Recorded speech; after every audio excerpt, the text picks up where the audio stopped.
Sorry, just on the subject of saving E.M. Forster, although not in the religious sense.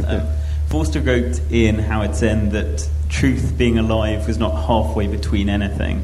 It was only to be found by continual excursions into either realm, and though moderation is the ultimate goal, to begin with it is to ensure sterility. And it strikes me that one of the problems that secular society, and in particular militantly secular society, has had is with a failure of imagination, a failure with its own imagination.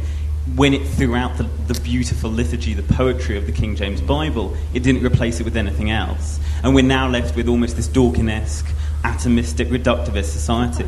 And if we are intent, as Christopher is, in being anti-theistic, in creating a society whereby we don't bow to the theism of the external God and we care about, the internal humanity, how can we infuse secular society with the poetry and the liturgy to make people care about each other in an almost religious notion? Thank you. Secular, a failure of the imagination. I think it's fair to say almost every failure of humanity is a failure of imagination to some extent, a failure to penetrate the minds of others.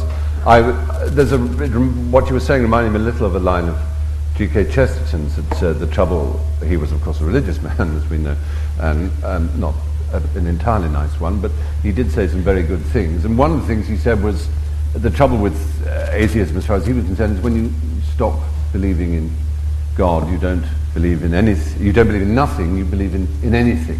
And perhaps we do live in a culture where reason and so on are not, not glorified, and if at the risk of saying it, deified as perhaps they should be. However, I don't think we should ever allow religion the trick of maintaining that the spiritual and the beautiful and the noble and the altruistic and the morally strong and the virtuous are in any way inventions of religion or particular or peculiar to religion. It's certainly true that you could say that Christ, who said, let him who is without sin cast the first stone, that's a wonderful thing to have said. Anybody who said that one would earn a great deal of respect and interest. You say, well, that's one of the most beautiful phrases ever uttered.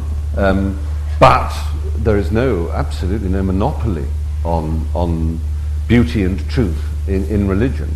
And I suppose one of the reasons that I'm so fond of the Greeks, and one of the reasons that the great radical and poet Shelley wrote his Prometheus Unbound, is because he understood that if you were to compare the Genesis myth, which had bedeviled our culture, the Western European culture, for a very long time, indeed for 2,000 years, it was essentially a myth in which we should be ashamed of ourselves.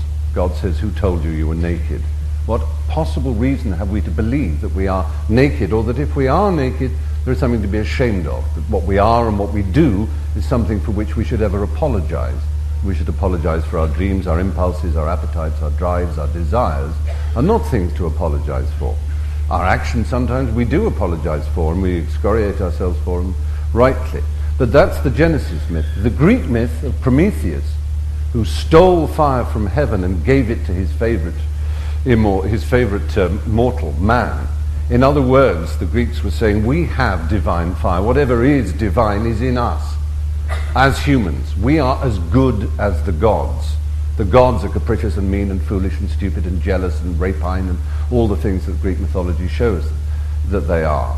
And that's a much better explanation, it seems to me. And for that, the gods punished Prometheus and chained him to the Caucasus, and vultures chewed away his liver every day as it regrew, because he was immortal, of course. And Shelley quite rightly understood, and interestingly his wife, of course, wrote Frankenstein as the modern Prometheus, understood that mythological idea, the champion of a real humanity and a real humanism, as we've come to call it, is that we are captains of our soul and masters of our destiny, and that we contain any divine fire that there is, divine fire that is fine and great. I mean, it's perfectly obvious that if there were ever a God, he has lost all possible taste. You've only got to look, forget the aggression and the unpleasantness of the radical right or the Islamic hordes to the east, the sheer lack of intelligence and insight and ability to express themselves and to enthuse others of the priesthood, the clerisy here in this country, and indeed in Europe. God once had Bach and Michelangelo on his side. He had Mozart. And now, who does he have? People with ginger whiskers and tinted spectacles who reduce the glories of theology to a kind of sharing. You know, that's what religion has become, a feeble and anemic nonsense. Because we understood that the fire was within us. It was not in some idol on an altar, whether it was a gold cross or whether it was a Buddha or anything else, that we have it. The fault is in our stars, but also the glory is in us, not in our stars.